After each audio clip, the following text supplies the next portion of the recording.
pamamagitan ng ating paghahayag ng ating pananampalataya. Sabay-sabay po tayong lahat. Sumasampalataya ako sa Diyos Amang makapangyarihan sa lahat, na lumalang ng langit at ng lupa, at kay Jesucristo na tugtong na anak niya at ating Panginoon. Siyang ipinaglihi sa pamamagitan ng Espiritu Santo at ipinanganak ni Birheng Maria. Nagdusa sa ilalim ng paglilitis ni Poncio Pilato, ibinako sa krus, namatay at inilibing. Siya ay bumaba sa impyerno, sa ikatlong araw siya ay nabuhay na muli mula sa mga patay. Umakyat siya sa langit at nalunglok sa kanan ng Diyos Amang makapangyarihan sa lahat. Mula roon siya ay paparito upang hukuman ang mga buhay at mga patay. Sumasampalataya ako sa Espiritu Santo. Sumasampalataya ako sa banal na Iglesia Pangkalahatan, sa kapulungan ng mga banal, sa kapatawaran ng mga kasalanan, sa muling pagkabuhay ng katawan, at sa buhay na walang hanggan. Amen. Good morning, church. Happy Sunday morning, everyone. I'm so happy, we're so glad that even on this platform, we're still able to praise and worship our Lord God. So, yeah, I know for a fact that we are in this kind of situation right now, today, right? And to express our gratitude to God, it must be really hard. Yes, we understand that. Pero as Christians, why should we still praise and be grateful to God amidst our situation today? Well, as Christians, we should be grateful because we know for a fact that we have a God. We have God. He is alive, He sees, He understands, and He cares for us. Second is we have hope. And our hope, it comes from the Lord. Do you believe that, church? Amen. And lastly, because we are not alone in this situation. So let me read from the book of James, chapter 1, verses 23. As James writes, count it all joy, my brothers, when you meet trials of various kinds. For you know that the testing of your faith produces steadfastness. So in everything, let's praise the Lord. Let me believing that He has His plans. Things are in your hands. Amen. Amen. Come on, church. Let's celebrate. Let's give thanks to God. Let's sing songs to Him. Come on, church. Let's sing.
Panginoon, ang ginukulita po namin ngayong linggo ito ay nagdudulot sa amin ng napakalaking pag-asa, Ama. Dahil ang pangyayaring aming inaalaala ngayong linggo ito, linggo ng pagkabuhay,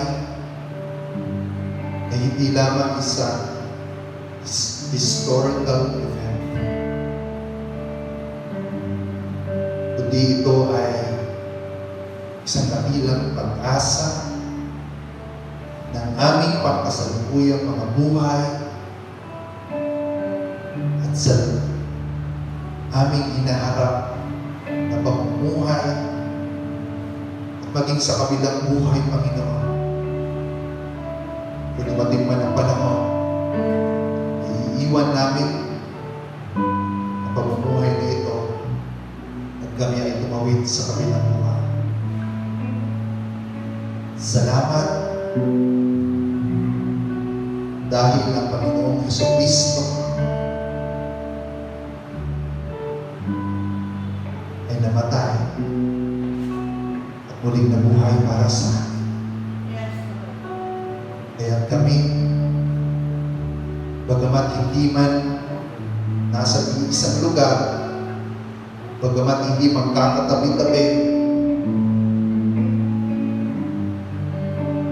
nasaan man kaming lupalong ngayon na naaabot ang tinig nito, ay malayang nakapagpupuri, malayang nakakapanamba, dahil buhay ang aming Diyos.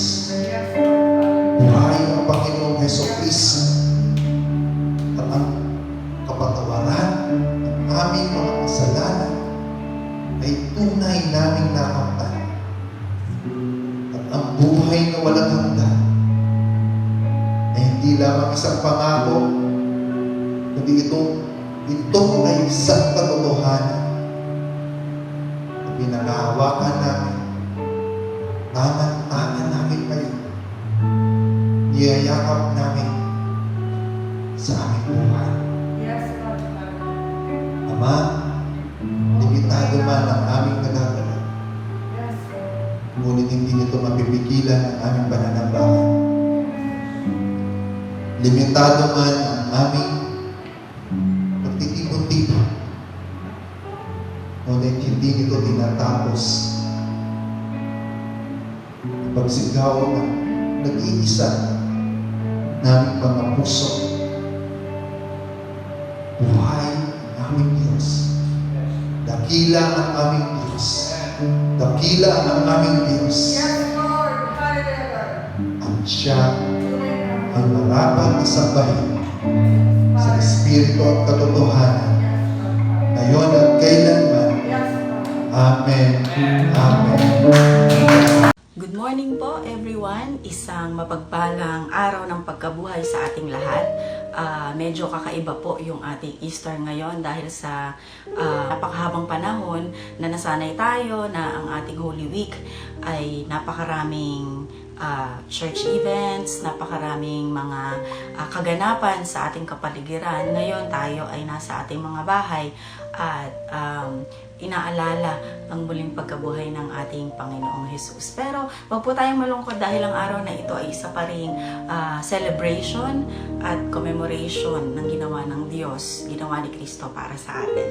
So, sa umagang pong ito, ating pong pagbubulayan ang salita ng Diyos mula sa aklat ng Mateo, sa Matthew, account po ni Matthew at chapter 28 verses 1 to 9. Ngunit ang pinaka main passage po natin or main text po natin ay ang verses 7 to 9. Babasahin ko po sa wikang Filipino. Muling nabuhay si Jesus. Makaraan ang araw ng pamamahinga, pagbubok ang liwayway ng unang araw ng Sanlinggo, pumunta sa libingan ni Jesus si Maria Magdalena at ang isa pang Maria. Biglang lumindol ng malakas. Bumaba mula sa langit ang isang anghel ng Panginoon. Iginulong ang batong nakatakip sa libingan at naupo sa ibabaw niyon. Ang kanyang mukha ay nakasisilaw na parang kidlat at kasimputi ng busilak ang kanyang damit. Nanginig sa takot ang mga bantay at nabulagtang animoy patay nang makita ang anghel. Ngunit sinabi nito sa mga babae, "Huwag kayong matakot. Alam kong hinahanap ninyo si Jesus na ipinako sa krus. Wala na siya rito, sapagkat siya'y muling nabuhay tulad ng kanyang sinabi. Halika kayo, tignan ninyo ang pinaglagyan sa kanya. Lumakad na kayo at ibalita sa kanyang mga alagad na siya'y muling nabuhay at mauuna sa Galilea. Makikita niyo siya roon. Tandaan ninyo ang sinabi ko sa inyo." At dali-dali silang umalis ng libingan. Pinagharian sila ng magkahalong takot at galak at patakbong nagpunta sa mga alagad upang ibalita ang nangyari. Ngunit sinalubong sila ni Jesus at binati at lumapit sila. Niyakap ang kanyang paa at sinamba siya. So ito po yung ating teksto sa umagang ito at manalangin po tayo. Aming Diyos na dakila, pinupuri ka po namin sa umagang ito. Salamat po sa pagkabasa ng inyong salita. At muli, Ama, amin pong gugunitain ang inyong ginawa sa cross para sa amin. At dalangin ko po, Panginoon, na patuloy ka pong mangusap sa bawat isa sa amin sa araw na to. Salamat po, Panginoon. Patuloy nawa ng inyong banal na espiritu ang kumilos sa puso ng bawat isa at mapupurihan ka po nawa namin sa araw na ito. Sa pangalan ni Jesus. Amen.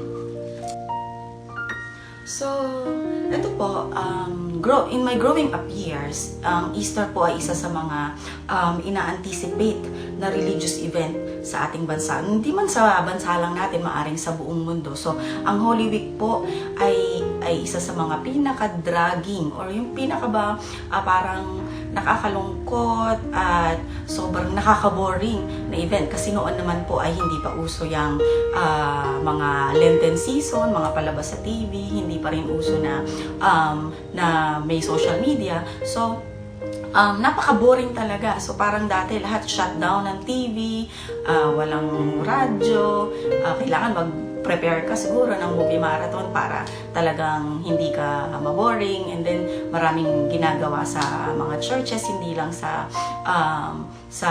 Christian churches, but even to Catholic churches, most importantly na napakaraming ginagawa tuwing papalapit na ang Semana Santa. Pero ngayon, parang hindi na ganun ka-boring kasi meron ng maliban sa mga downloaded movies na prepare mga kabataan or even yung mga adults na nagiging prepared na, no? Ang daming mga movies na hinahanda. May Netflix naman tayo, may iFlix, ngayon may TikTok na, di ba? So, napakaraming pamamaraan para kahit walang telebisyon or walang ginagawa ay nakakapaglibang. Gayon din, meron ding mga dating pamamaraan na yung iba nagpupunta sa mga beach. So, tumataas yung turismo kapag Holy Week. Sinasabi nila na ito ay pagkakataon para makapagnilay-nilay, pero makikita natin sa mga news from the past years na talagang napakaraming napupunta sa beach, especially mga celebrities. So, ganito nila sineselebrate or ginugunita ang Holy Week. Pero itong Holy Week na ito mapapansin natin sa mga nagdaang taon except this year kasi nga tayo ay naka-quarantine, halos lahat ng bagay ay tumigil, walang ibang magawa, yung mga usual traditions natin ay hindi na natin nagagawa. Pero looking back dun sa mga nagdaang taon, alam ko na nakaka-relate kayo sa sinasabi ko na napaka-dragging or napaka-dramatic ng ating mga Holy Week. Sisimulan ito ng mga kwento, mga malulungkot na kwento or inspirational stories, mga drama series sa television, at gayon din yung reenactment, yung tinatawag nating senakulo. I'm sure na hindi lang ito sa Pilipinas ginagawa. Ibang bansa may ibang klase din na mga creative ways how to reenact the suffering of Jesus on His way to Calvary. Pero dito sa Pilipinas, ginagawa natin yung sinakulo, nakikita natin yan sa iba-ibang probinsya, kahit dito sa Calacang, Maynila, sa Rizal, napakaraming bayan ang gumagawa nito sa iba't ibang pamamaraan, di ba? So, maraming nagpo-portray ng Jesus, at meron ding sa katotohanan, meron pang nagpapapako sa krus, di ba?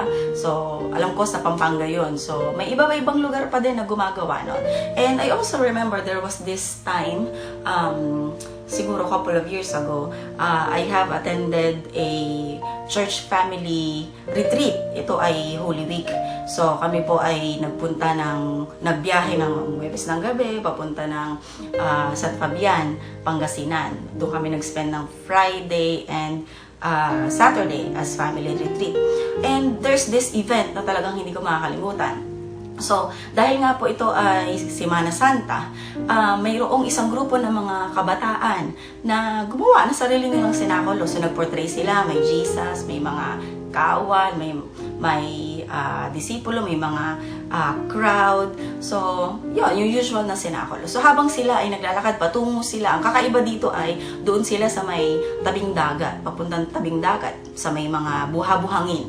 Doon po sila nagsimula ng kanilang sinakulo. So, alam naman natin yung istorya, yung ginagawa na hahampasin si Kristo, ganon, papahirapan siya habang naglalakad, habang kanyang bitbit yung cross. At ang kakaiba po dito ay dumating yung time na siguro itong nagpo-portray na Jesus ay sobra nang nasaktan dun sa pagpalo-palo nung kanyang mga kawal na sumusunod sa kanya, nagpo-portray ng kawal. Di ko alam, baka tinake advantage nung kawal na yun, yung opportunity para gumanti or something, dahil sinilaksan talaga niya yung palo. At dahil ito nga si Jesus, yung nagpo-portray na Jesus ay hindi na siguro kinaya. So tumayo, itinabi yung kanyang bit na cross at lumapit dun sa humampas sa kanya at tinulak siya. So, imagine niyo po yun, yung mga kabataan na nagpo-portray na sinakulo. So, medyo na nagulat yung mga tao at medyo nagkagulo na. So, itong humampas o lumatigo kay Kristo, nagpo-portray na Kristo, syempre hindi naman magpapatalo. So, sinugod niya yung nagpo-portray na Kristo at inambaan niya ng suntok at sinuntok niya talaga. So, tinamaan po itong Kristo at imagine niyo po na lahat na nagrumble-rumble na doon at hindi na natuloy yung paglalakad nila ng sinakulo. So, napunta po sila dun sa barangay at ang huli kong narinig ay after po silang kausapin ay sabi, uulitin daw yung sinakulo mula dun sa simula. Ulitin daw nila yung pagre-reenact. Pero hindi ko na naalala kung inulit pa po nila. So, it was really a total mess, yung kanilang pagpo-portray, yung kanilang reenactment. But what I'm trying to say is, napakarami nating iba't ibang klase ng reenact. And some may have taken it seriously, tulad nga yung papapako sa Pampanga, which is hindi naman natin ito pinopromote. Kahit na ang ibang mga iglesia, Kristiyano, ay hindi naman ito sinusuportahan. Pero maraming klase ng pag-reenact ang ginagawa ng ating mga kapatid, mga kababayan, para masabi na inaalala nila yung pagkabuhay na muli ni Kristo, yung pagkamatay niya hanggang sa siya ay mabuhay, para i-commemorate at muling alalahanin yung kahalagahan kung bakit nga ba ay pinako si Jesus sa cross at kung bakit siya nabuhay na maguli. We believe that there is a significance of this story, and that the reason why we reenact it year over year is we wanted to be reminded of the importance of this event in our Christian life. So, naniniwala tayo na nangyari talaga yon. Naganap talaga itong istorya na ito na binasa natin, yung pagkamatay ni Kristo at yung pagkabuhay na magmuli ni Yeso Kristo. Hindi ito tulad lang ng mga fairy tale books, o ito ay kwento-kwento lang na ipinasa ng bibig at sa mga susunod pang mga henerasyon. Ito ay totoong naganap. Pero mayroong ibang mga thinkers, mga tao na mga malilikot ang utak, na maraming mga kaalamang nakastak sa kanilang kaisipan, na meron silang mga extreme belief ukol sa pagkamatay ni Kristo at sa pagkabuhay na magmuli, o yung resurrection ni Jesus Christ. Iba yung kanilang paniniwala. So, meron silang mga kakaibang mga perspektibo. Isa dito ay yung may naniniwalang mga tao o mga grupo na ang kamatayan ni Kristo sa cross ay acting lang daw. So, hindi daw totoo. So, Jesus' death on the cross is just an acting. So, may mga grupo pa rin na naniniwala na hindi yun totoo, na uma-acting lang daw si Jesus. Kasi Jesus ay, siya ay Diyos. At hindi siya nasasaktan. So, parang hindi naman totoo na nasaktan siya, pinako siya. Kumbaga, yun lang, parang artista na kunyari lang nasasaktan, pero ang totoo ay hindi. So, parang ganun yung paniniwala nila, which is weird. Weird para sa ating mga mananampalataya. Pangalawang extreme belief. Sabi nung iba na Jesus' death on the cross is fake. So, parang pareho lang nung una. Yung una kasi ay umarte lang na nangyari talaga yung story, nangyari yung naniniwala sila na nangyari, pero ina-acting lang daw ni Jesus. Ito namang pangalawang paniniwala ay yung pagkamatay daw ni Jesus, fake lang daw yun. So, kumbaga, hindi daw talaga siya namatay. So, siguro, dulot po ito ng mga nanonood ng mga teleserye, mga soap opera, nanonood ng Probinsyano, o kung anumang teleserye dyan na sino mang kontrabida o bida na pinatay, kahit pinasabog na sa harapan, kung ano na ng klase ng pagkamatay, nakita doon sa eksena, pero after some time, mabubuhay na mag-ulis. Parang tingin ko ganito yung inspiration. But no, hindi fake yung pagkamatay ni Kristo. He really needed to die. Kailangan niya talagang mamatay doon sa cross para sa ating, para magkaroon ng kaganapan yung ating salvation. So, kailangan niyang mamatay para mabuhay na maguli, para mangyari yun. At pangatlong paniniwala ng mga free thinkers na ito, sabi, yung Jesus daw, si Jesus na nasa cross, yung namatay sa cross, hindi na daw yun si Jesus. So, paniniwala nila, probably na-switch somewhere along, maari siguro nung pinabuhat ni si Jesus ng cross, nag-switch ng character, whatever, or may alter ego, hindi ko alam, may alter ego na merong parang siguro, may isa pang Jesus na siya yung nakatoka na take nung suffering doon sa cross. Probably, pero wala namang sinabing ganon. Siyempre, naniniwala tayo na talagang si Kristo yon, si Jesus Christ yung napako sa cross at namatay para sa atin.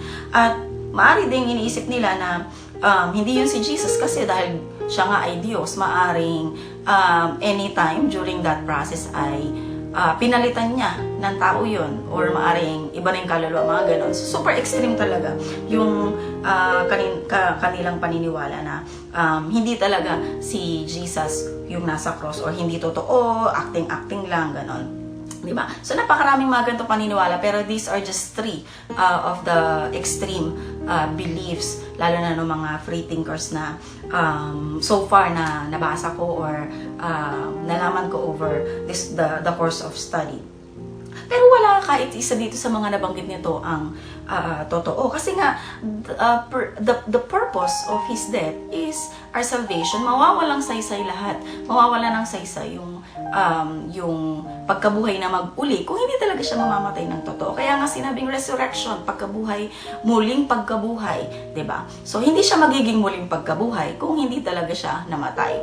Or kung muling nabuhay siya pero hindi talaga siya namatay, maaaring first. 'Di ba? So, you're getting my point na ito ay mga kaisipan lamang ng mga tao. Pero one thing for sure is that Jesus really needed to die, and He died on the cross, and He resurrected on the third day for a purpose of our salvation. At yung purpose, alam naman natin na yung purpose ng pagkamatay ni Kristo sa cross, dahil doon sa totoo niyang pagkamatay, namatay siya, because of that, He conquered sin, He conquered death, and then He lived again. And maraming beses na sa atin itong binanggit. Alam ko, naririnig natin lagi ito sa mga sermon, sa mga preaching. And that is the truth, na kaya kailangan niyang mamatay dahil He needed to conquer death. He needed to conquer the sin, and He needed to live again. Para makita natin na talagang ito ay napagtagumpayan niya. So, hindi rin natin pwedeng pag-usapan yung sinasabi. Kanina ko pa binabanggit yung kamatayan ni Kristo, samantalang it's Easter, hindi po ba? It's the resurrection of Jesus. Pero, one thing for sure po kasi, hindi po natin pwedeng pag-usapan ang resurrection of Jesus apart from the death of Jesus Christ. In the same way, hindi natin pwedeng pag-usapan na babanggit ang death of Jesus without talking about the resurrection of Jesus. Kasi magkaugnay po ito. At ito ay magkasama lagi.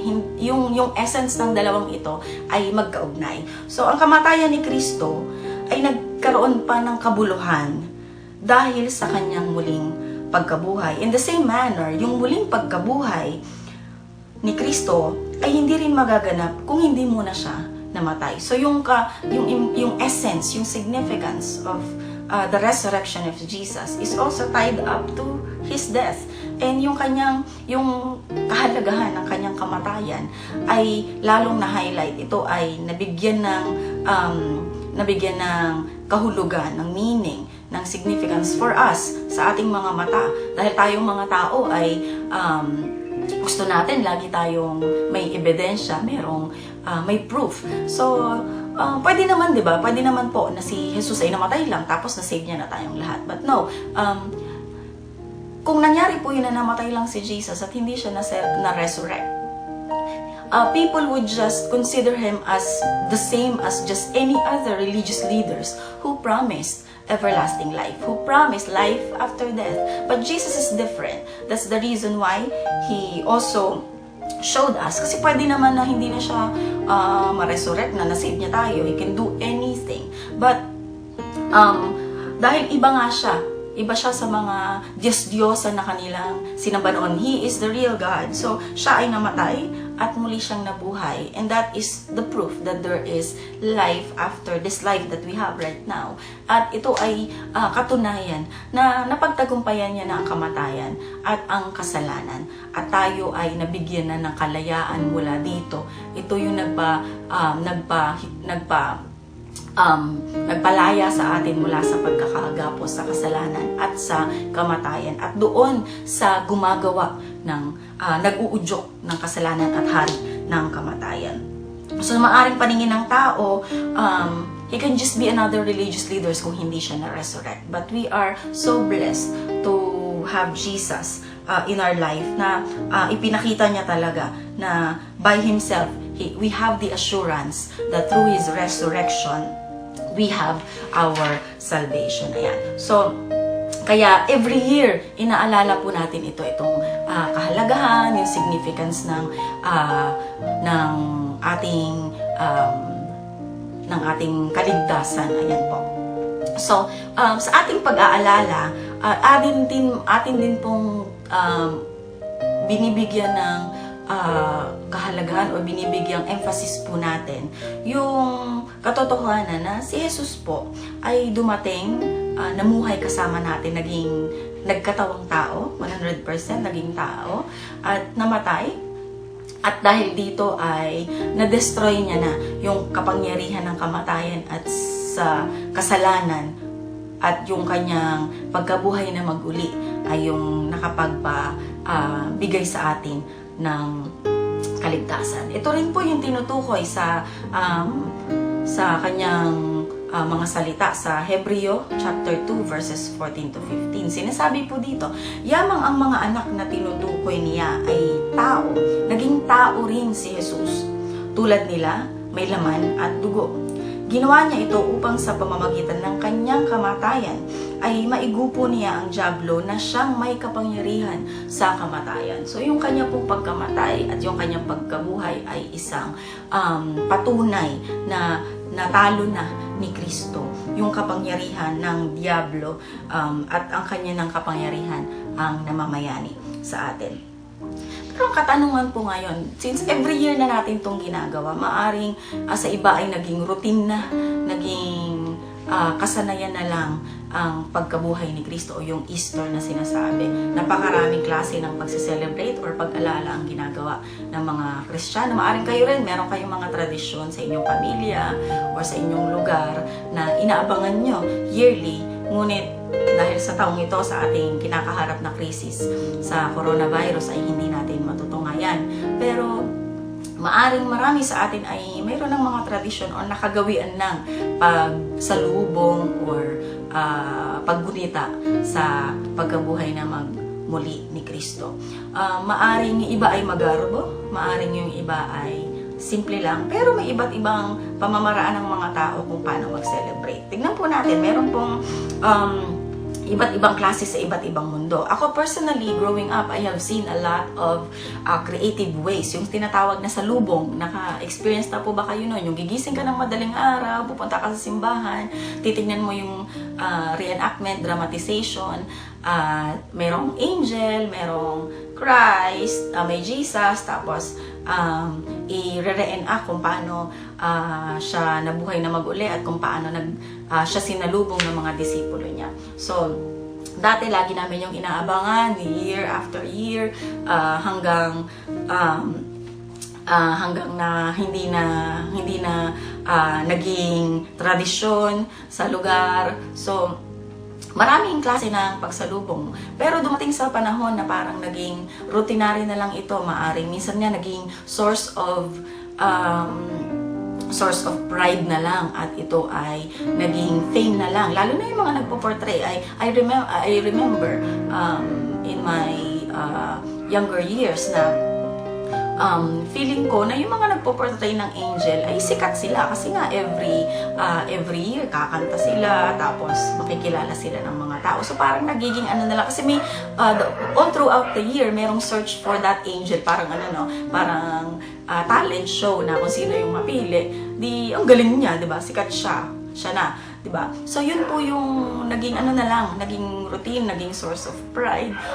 Nawala na yung essence talaga ng muling pagkabuhay ni Kristo. So tayo bilang mga Kristiyano, paano ba natin dapat i-approach? Ano bang klaseng pagsalubo? Anong klaseng klase ng pagyakap ang dapat nating gawin sa pag-alala natin dito sa muling pagkabuhay ni Jesus? Kasi nga hindi naman siya namamatay every year. Hindi naman siya nabubuhay uli every year. It's just commemoration or remembering what He did for us on the cross.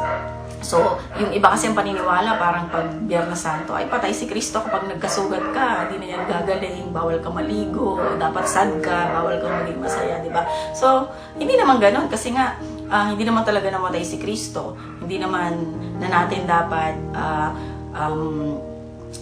iyakan yung kanyang na namatay siya for that day kasi hindi naman talaga siya patay.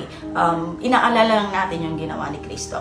Pero dito sa iba't ibang bansa may mga nakuha akong ilang example kung paano nila sinasalubong yung Easter, yung resurrection ni Jesus Christ. So, sa Greece, makikita nyo dyan, ipa-flash ko yung mga examples. Sa Greece, meron silang ginagawa na yung pagpaliwanag na dawn o yung buhang liwayway, ayan. So, parang New Year sa kanila yung Easter, na meron silang mga firecrackers, meron silang mga fireworks display. So, talagang magarbo, pinaghahandaan nila yun. At tapos, nagsiselebrate talaga sila, nagiging masaya sila. So, yun po yung kanilang ginagawa.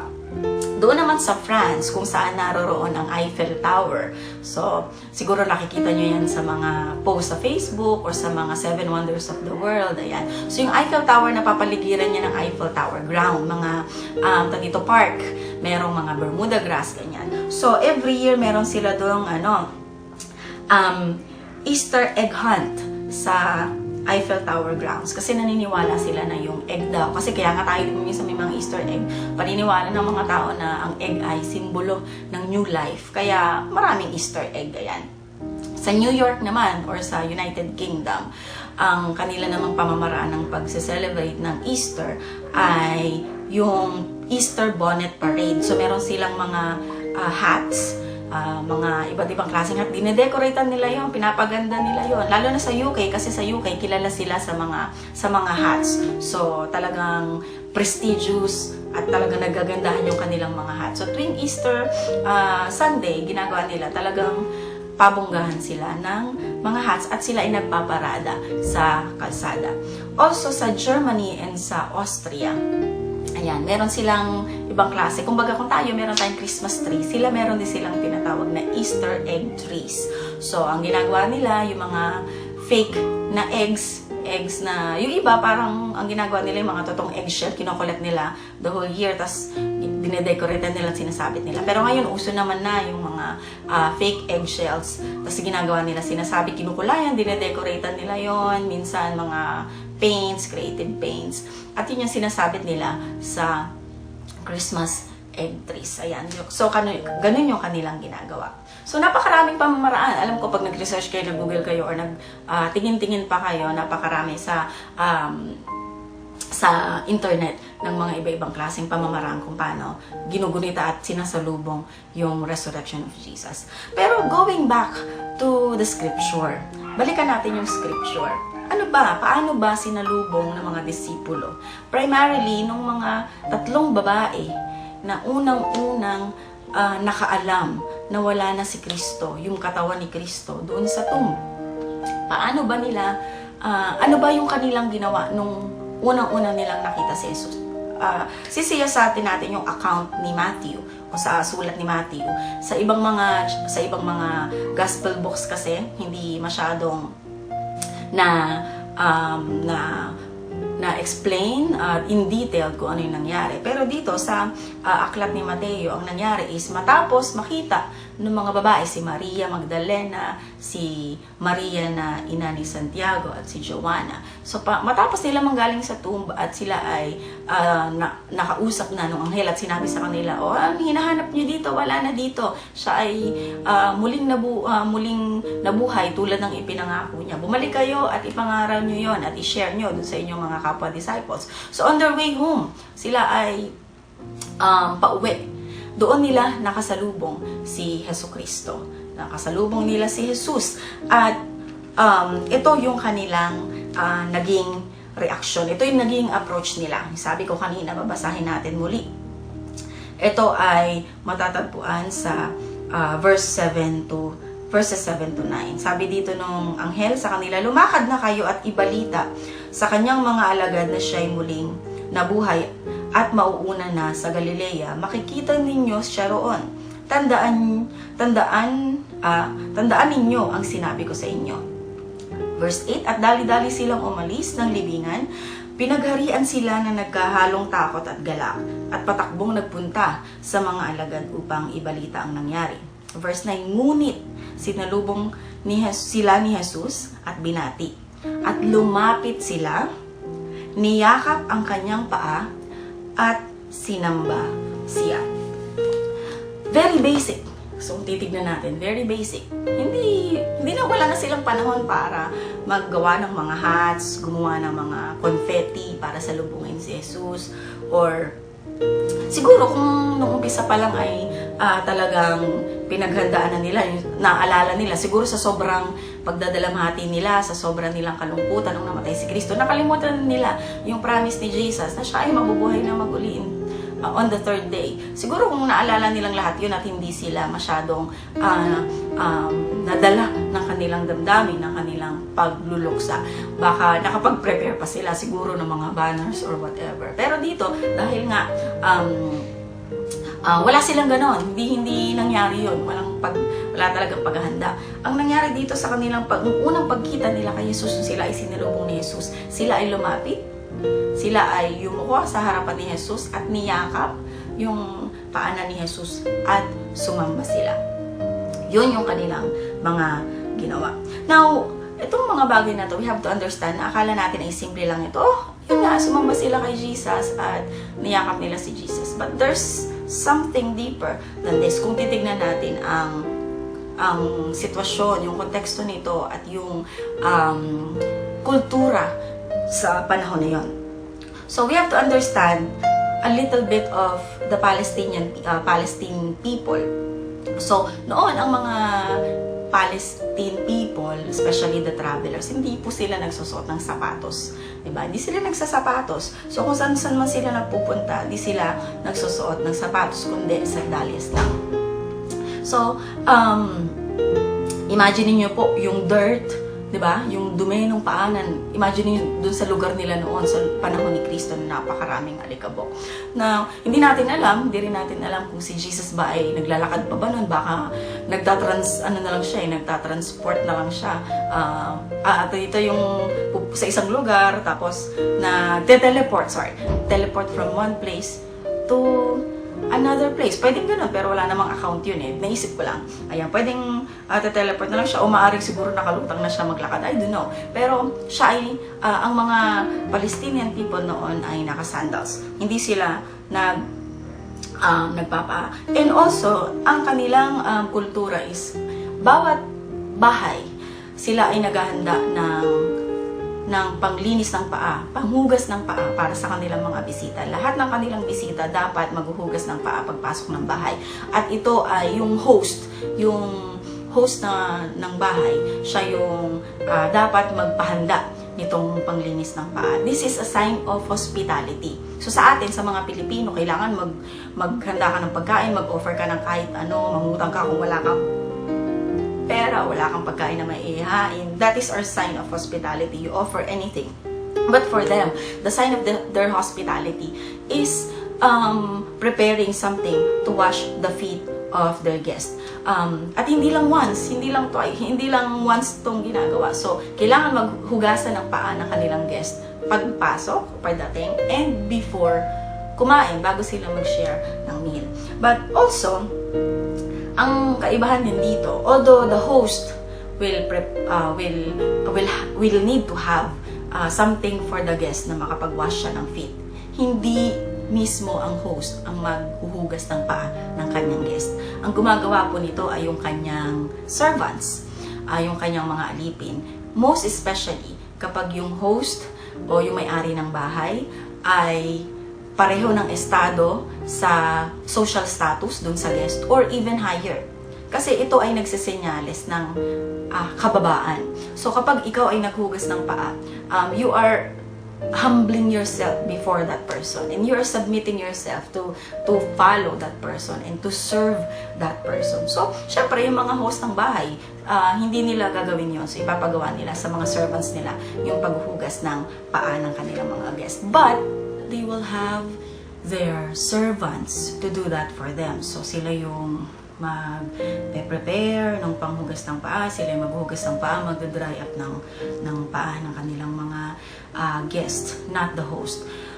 Also, sa mga kababaihan, medyo iba. Alam naman natin ang culture noon na double standard, iba para sa mga kababaihan. So, for women, aside from washing the feet of the men, kung wala silang servants, women will do that. But also, sa kanilang mga head of the family. So, ang mga kababaihan, ang maghuhugas ng paa nila before meals, kahit hindi sa bisita ito, no? Sa kanilang bahay, kung sino man, kung tatay nila, asawa nila, o kung sino man yung head of the household na lalaki. Kailangan nilang hugasan yung paa nito, i-dry or patuyuin yung kanilang paa, pupunasan before meal, and lalo na bago matulog, before going to bed. So, that is a sign of their humility. And not only that, nagpapakita ito na sila ay, na ina-acknowledge nila yung power or authority of the head of the household over them as women. So, yun. And aside din dun sa dalawang nabanggit, ito rin ay pagpapakita ng kanilang puso na maglingkod. So, balikan natin yung ginawa nitong mga kababaihan when they saw Jesus doon sa kanilang daan papauwi, papunta sa mga disipulo. So, they have learned that Jesus resurrected o nalaman nila na buhay na maguli si Jesus. So, dali-dali sila nagpatirapa at niyakap yung paa ni Jesus. So, paalam ito sa atin ngayon. Parang paalam yan, parang wala namang bearing. Pero sa kanila, ang paghawak sa paa ng isang tao ay napakalaking bahagi. It speaks to them. And also, it spoke to me na kung itong mga kababaihan, itong unang-unang nilang ginawa nung nakita nila si Kristo ay nabuhay na maguli, sila ay nagpatirapa, sila ay nagpakumbaba sa harapan ni Kristo, sila ay nagpakita ng kanilang puso na nagnanais maglingkod sa Panginoon. At pinaka-importante ay naroroon pa rin yung kanilang pagnanais na magpasa ilalim, magpasakop kay Kristo. So sa atin, paano ba ito nangungusap sa araw na ito? Ngayong Easter na ito, muling pagkabuhay ni Jesus, mayroon ba tayong ganitong damdamin o karakter? O meron ba tayo nitong mga ipinakita nitong tatlong babae na to patungkol kay Kristo? Sisatin po natin ang ating mga sarili at ating mga puso bilang mga tagasunod ni Kristo. Pangalawa po, yung kanilang ginawa ay sumamba. So, sumamba sila kay Kristo. Naintindihan ko po na tayo, tulad ngayon, ginagawa natin, we worship together. We have a corporate worship or community worship. Sama-sama po tayong nananambahan. At worldwide, ginagawa din yan. Lalo na kapag may mga mahalagang okasyon sa ating mga simbahan o nakaugnay sa ating pananampalataya. Meron tayong mga espesyal na mga pagsamba na ginagawa natin. So, tulad nito, kapag Easter, usually, meron tayong mga kakaibang mga tradisyon na ginagawa. Pero ngayon, dahil nga tayo ay naka-quarantine, hindi natin magagawa yung mga bagay na yon. Pero, ang hinihiling sa atin ng Panginoon ngayon, tulad ng ginawa nitong tatlong babae nila, Maria Magdalena, Maria ang ina ni Santiago at ni Joanna, sila po ay sumamba sa Panginoon. Hindi sila sumamba in a corporate worship, although tatlo sila doon, tatlo sila magkakasama. Pero tingnan natin doon sa aspeto na sila ay sumamba sa Panginoon, yung puso nila bilang individual na sumamba kay Jesus. Mahalaga po na meron tayong panahon para sumamba sa Diyos na sama-sama. Pero mahalaga din po na meron tayong pagkakataon o panahon na sumamba sa Diyos individually. Magkaroon tayo ng intimate time na sambahin natin ang Panginoon at kilalanin natin kung sino siya sa ating buhay. Napakarami po ng pamamaraan na pagsamba. Hindi po ito limitado sa pagkanta, sa pagbabasa ng salita ng Diyos. Although, kasama po yun syempre, kailangan nating alalahanin kung ano yung mga nakasulat sa kanyang scriptures. Pero hindi po limitado sa pagtitipon-tipon ng maraming tao. Hindi rin ito limitado sa pagkanta lang o pagtugtog ng instrumento. Maaring i-express natin yung ating pananambahan o pagsamba sa Panginoon sa iba-ibang pamaraan. Maaring ikaw ay biniyayaan ng kakayahan sa arts, magpinta, o ikaw ay kayang maglilo, kung ano man yung iyong kayang gawin. Basta ito ay nagpapakita ng iyong pagsamba at ina-acknowledge mo yung kung sino ang Diyos, kung sino ang Panginoon sa buhay mo, then you can do that. Especially right now na masyadong limitado yung ating mga galaw. Pero hindi nito nililimitahan yung kakayahan natin na magpuri sa Panginoon. Kung kaya mong gumawa ng tula para mailista mo, maalala mo lahat ng ginawa ng Diyos sa buhay mo at bakit mo siya pinapupurihan, then do it if you have that talent. If you can create a song, then do it. So anything that you can do to remember the goodness of God and yung character ng Panginoon at kung sino siya sa buhay mo. Sabi nga dun sa isang kanta, di ba? Si Matt Redman, sa kanya lang meron siyang 10,000 reasons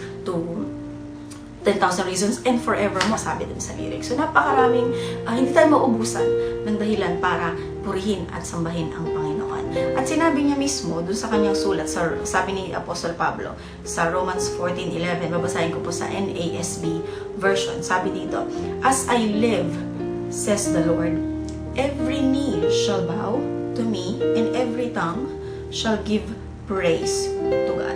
So, ito rin ay yung ninanais, ina-expect sa atin ng Panginoon na sambahin siya, kilalanin siya sa buhay natin, at i-confess natin kung sino siya sa buhay natin. Ayan.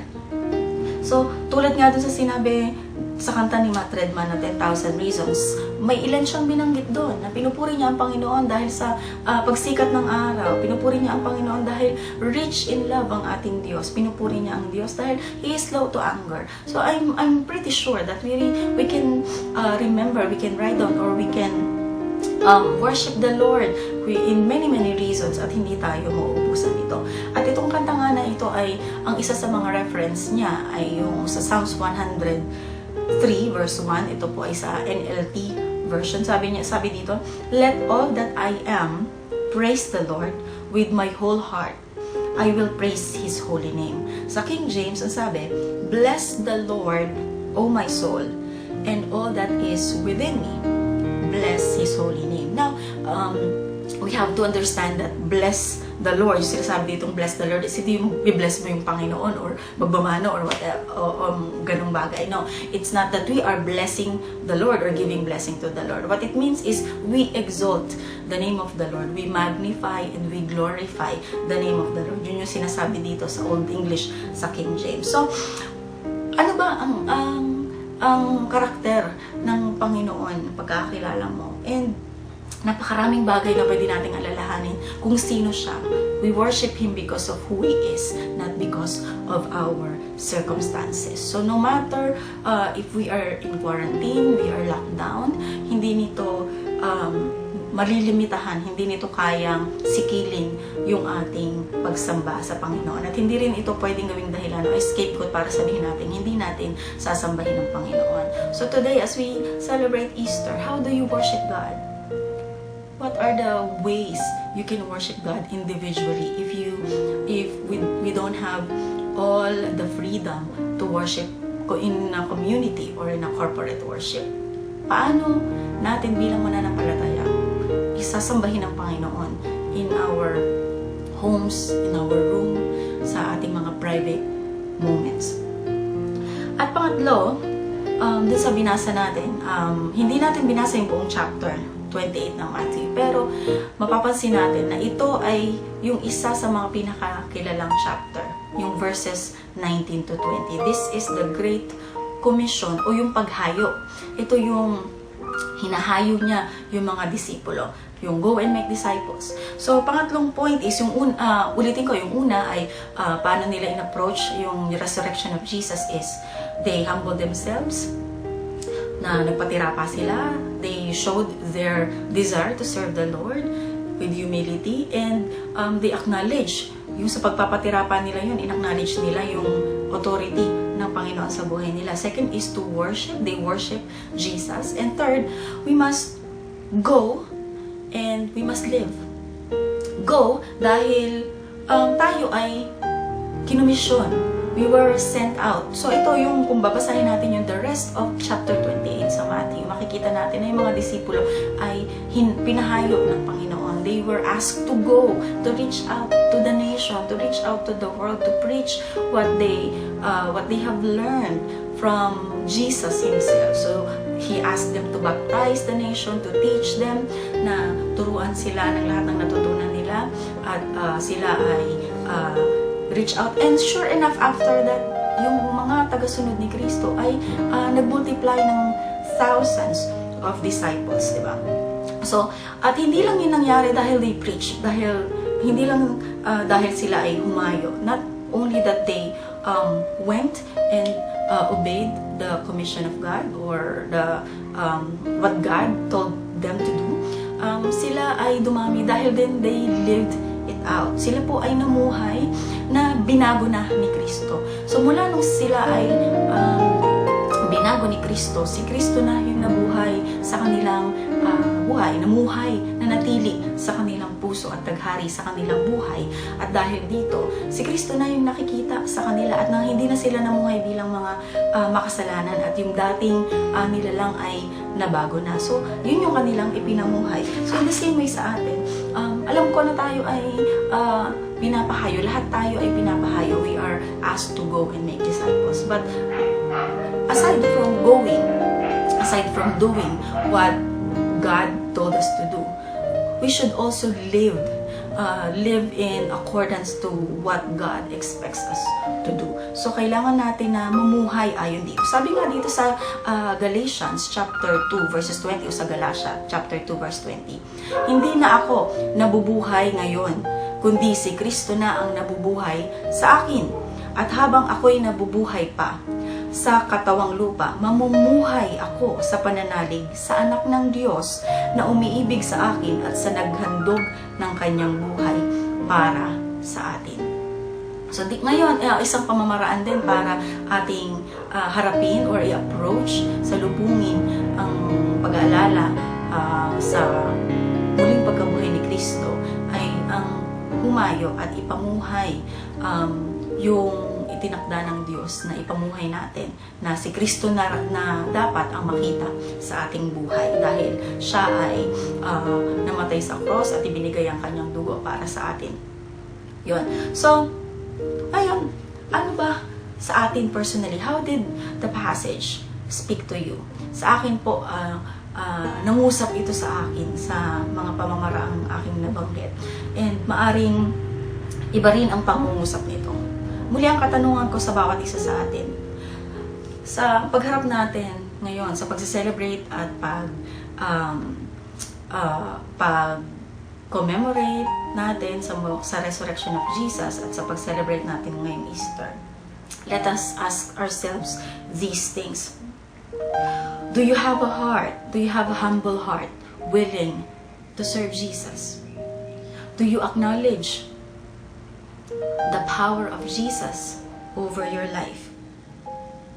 Are you in the spirit of worship? Atin bang ina-approach ito ng may espiritu ng pagsamba sa Kanya? And are we willing to go and live out the life that is expected from us mula nung tayo ay nabuhay na, binuhay mo na magmuli ni Kristo kasama niya dun sa kanyang resurrection. Na maaaring tinatanong mo, paano ko yung gagawin? Naka-lockdown ako or naka-quarantine. Diba? So maaaring ito ay maging katanungan sa atin. Pero maaring hindi nga tayo nakakapag-celebrate ngayon ng mga nakasanayan nating festivities, services, creative ways how to celebrate Easter. Pero actually, this is very good opportunity for us bilang mga mananampalataya. Ito yung panahon na makipag-isa tayo kay Kristo, na wala yung mga noises, wala yung mga dramatic events, wala yung mga reenactment, wala yung mga dragging dramas, na wala yung mga ine-expect natin na festivities na magpa-participate lang tayo, na magjo-join lang tayo, makikiselebrate dito lang tayo. But let's take this time, this quarantine, this crisis, coronavirus crisis, where we are all at the comfort of our own home, as mga tahanan tayo, kung nasan man tayo, inabutan ng quarantine. Let's take this time to worship the Lord personally. Sambahin natin siya personally. And decide na mamuhay tayo na si Kristo na yung mamumuna, ang magte-take over, ang siyang mag-rule over sa ating buhay. Binago na tayo ng Panginoon. Kaya ngayong walang ingay, walang drama, walang mga pakulo, let's take this time na makipag-isa kay Kristo, ikaw lang at ang Panginoon. Isang mapagpalang Easter sa ating lahat. Manalangin po tayo. Aming dakilang Diyos, patuloy po kami, Panginoon, na nagpapasalamat. Ginugunita po namin ang muling pagkabuhay ninyo sa cross. At ito ay dahil sa lubusang pag-ibig mo sa bawat isa sa amin. Panginoon, kung mayroon mang isa sa amin ngayon na hindi pa buo ang aming puso, o nalilito kami o hindi namin alam kung paano kami lalapit sa iyo, kung paano namin gugunitain ang araw na to, Lord, patuloy ka pong mangusap sa amin. Lord, naririto po kami. Buksan niyo po ang aming mga puso. Nais po namin na paglingkuran ka. Bigyan niyo po kami, Panginoon, ng humble heart to serve you. Tinatanggap ka po namin, Panginoon, sa buhay namin, na ikaw na po, O Diyos, ang mag-rule over sa aming buhay. And also, Lord, we want to take this time to worship you, to glorify you. You deserve all the glory and honor. We exalt you. We bless your name. Karapat-dapat ang pinakamataas na pagsamba sa inyo, Panginoon. Kulang po, Panginoon, ang aming mga salita. Hindi sapat ang aming mga dialekto, ang aming mga languages to worship you and to magnify your name. But Lord, pinupuri ka po namin sa abot ng aming mga salita, ng aming mga kataga. Hindi man ito sapat, pero nais po namin na tignan niyo po ang aming mga puso. Patuloy niyo po itong siya sa atin. At kayo din po, Panginoon, hayaan niyo po kami na humayo. Bigyan niyo po kami ng lakas at authority to go and reach out to the people na hindi pa nakakakilala sa inyo, Lord. Use our hands, use our feet to reach out. Lalo na sa panahon ngayon, Panginoon, na maraming nangangailangan ng inyong presensya. Use us, Lord.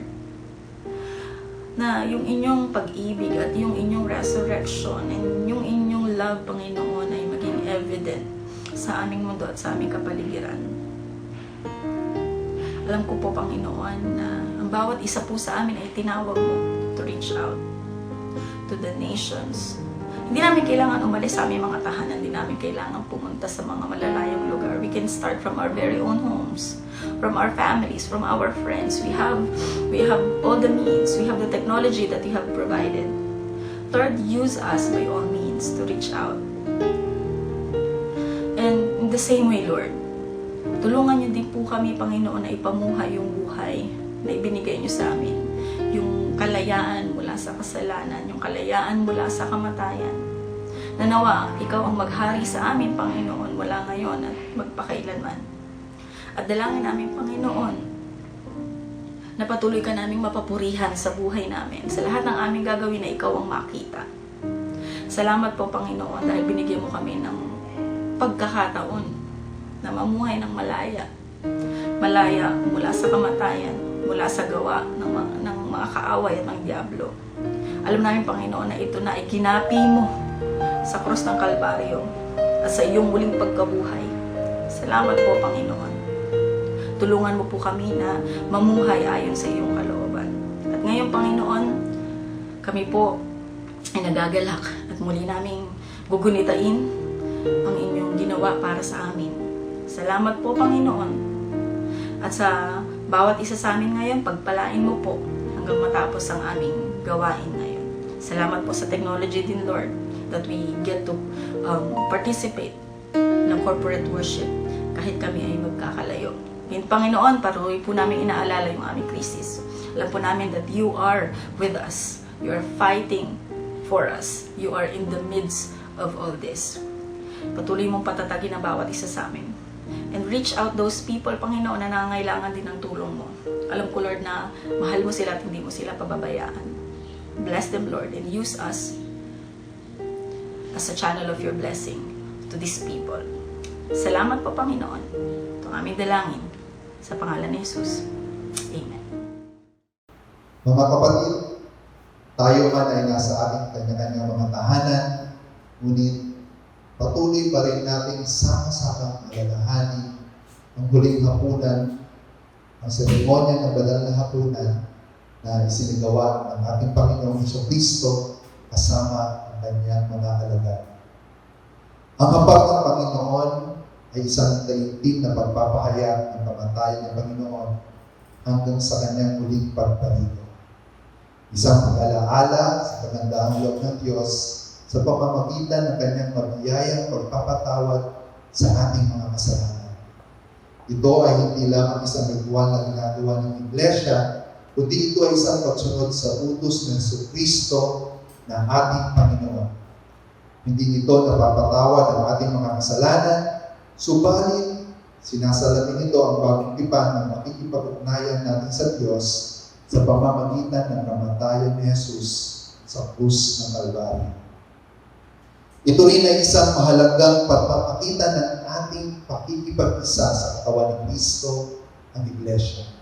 Ang babala ni Apostol Pablo ay nagsisilbing paalaala sa atin na hapag ng Panginoon ay isang gawaing pinag-iisa. Hindi pinagbabahagi ang mga mananampalataya kay Kristo. Mariing ipinaalaala ni Apostol Pablo na ang hapag ng Panginoon ay isang banal na gawain at dapat igalang. Ang pakikibahagi rito ng hindi nararapat ay nagbubunga ng hindi maganda.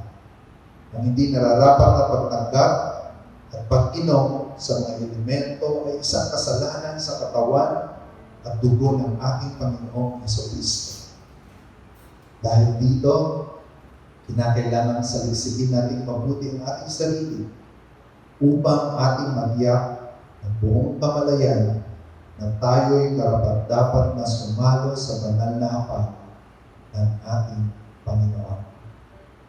Ang mga susunod po na sandali ay gamitin natin upang ating ihandog, ating dalhin ang ating mga sarili, ang ating mga puso't isipan sa tahanan ng Panginoon.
Kumuha po tayo ng piraso sa mga tinapay na ating inihanda.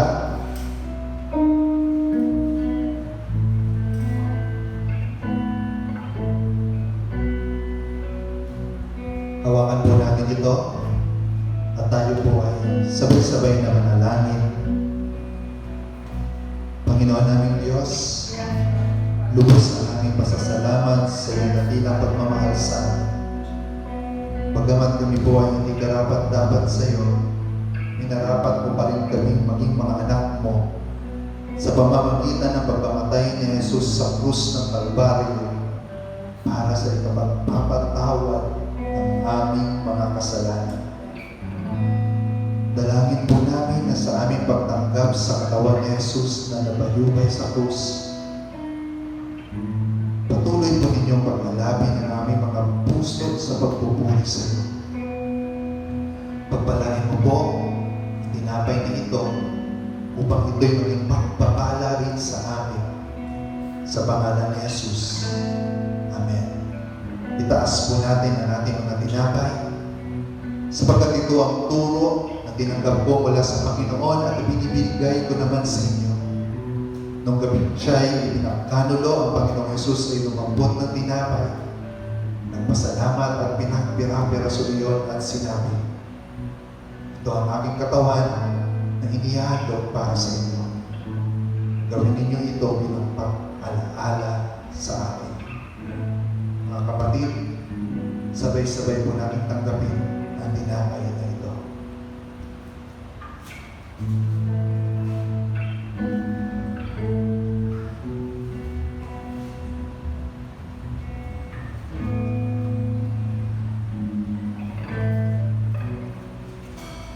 Hawakan po natin ang ating mga inumin. At tayo po ay manalangin. Panginoon naming Diyos, kami ay nagpapasalamat din sa iyong kaloob na buhay. At dugo ni Jesus na nabubuhos sa krus ng Kalbaryo, ang siyang naghugas sa aming mga kasalanan upang kami maituring mong mga anak. Inihandog po namin sa inyo ang aming mga pagsamba at pasasalamat bilang isang haing buhay para sa kaluluwalhati ng iyong pangalan. Habang patuloy po namin ipinapahayag ang iyong kaharian at ang iyong muling pagbabalik. Ama, ito po ang aming dalangin sa pangalan ni Jesus. Amen. Itaas po natin ang sabay-sabay ang ating mga inumin. Matapos maghapunan, dumampot din siya ng kopa at sinabi, "Ang kopang ito ang bagong tipan na pinagtitibay ng aking dugo. Tuwing iinumin ninyo ito, gawin ninyo bilang pag-alaala sa akin. Sapagkat tuwing kakain kayo ng tinapay na ito at iinom sa kopang ito, pinapahayag ninyo ang kamatayan ng Panginoon hanggang sa kanyang muling pagparito." Mga kapatid, sabay-sabay po natin tanggapin ang lahat ng simbolo ng dugo ni Kristo.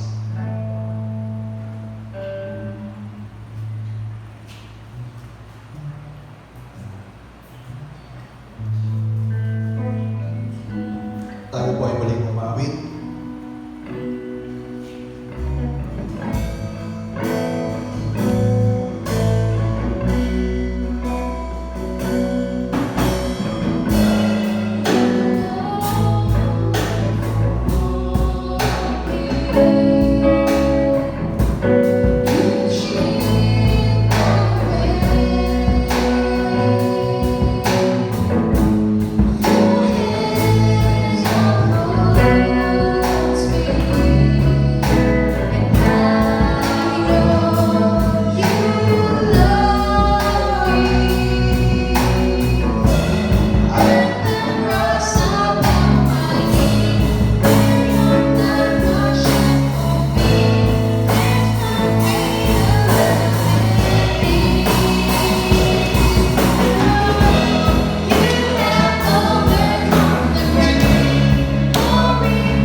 Maraming salamat, Ama, sa dakilang pribilehiyo na iyong pinagkaloob. Libong taon man ang nakararaan, patuloy naming inaalaala ang dakilang sakripisyo ng Panginoong Jesucristo upang makamtan namin ang kapatawaran ng aming mga kasalanan, upang makamtan namin ang buhay na walang hanggan, upang kami sa araw-araw ay mamumuhay ng may kabanalan at may pag-asa, sapagkat ang Diyos ay buhay at ang Diyos ay kapiling kasama namin ngayon at magpakailanman. Amen and amen.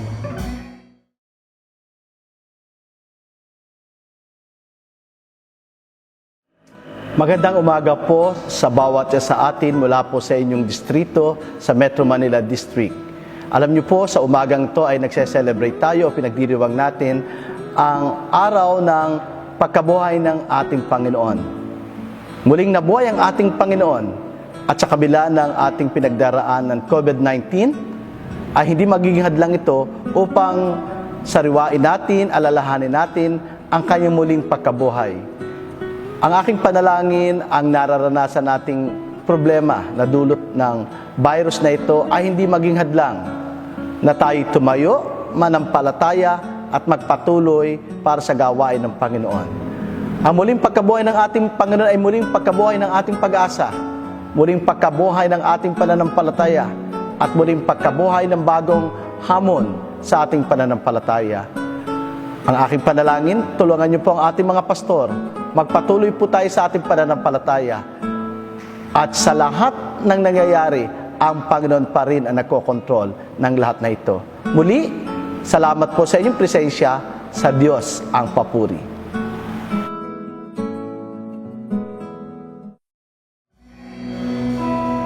Sa pagtatapos po ng ating pananambahan ngayong umagang ito, ang hamon ko po sa inyo, sa inyong bawat tahanan, ay patuloy po natin pagnilay-nilayan, patuloy po natin dalhin sa ating mga puso at isipan.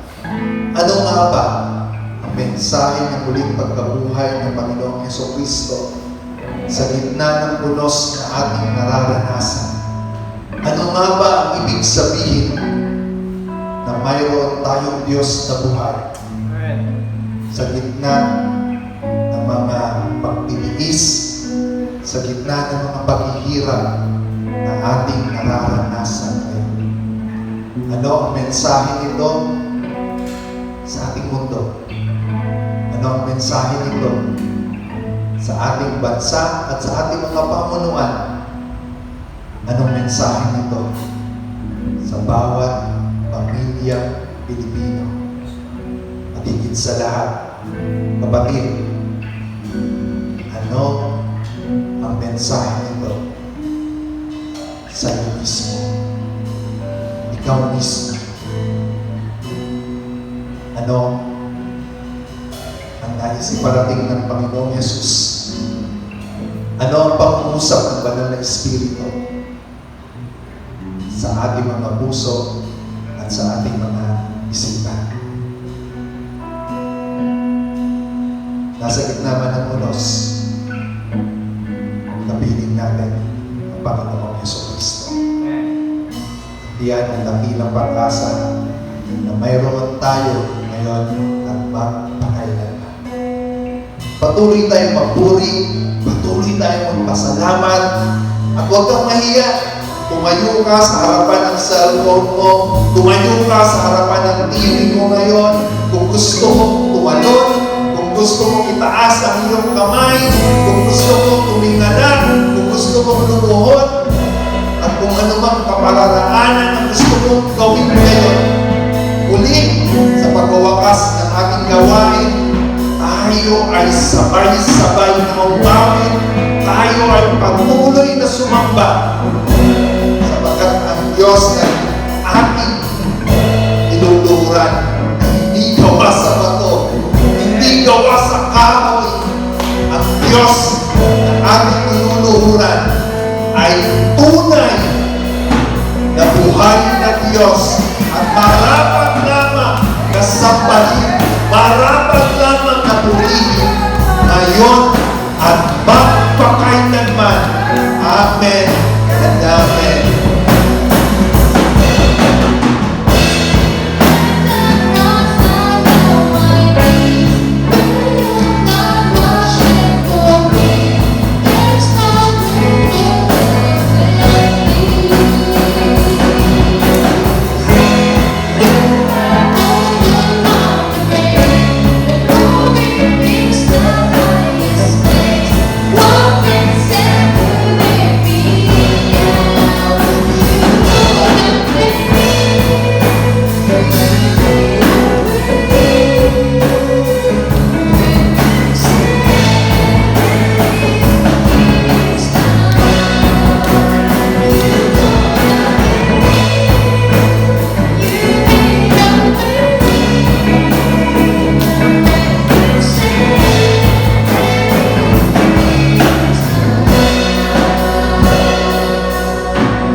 Naway lubusan kayong gawing banal ng Diyos na siya nagbibigay ng kapayapaan, at naway manatilihin niya walang kapintasan ang buo ninyong katauhan, ang espiritu, kaluluwa, ang katawan, hanggang sa pagpalito ng ating Panginoong Jesucristo. Tapat ang tumawag sa inyo at gagawin niya ito. Sumayin niyo nawa ang kagandahang loob ng ating Panginoong Yesukristo. Amen. Amen. And amen.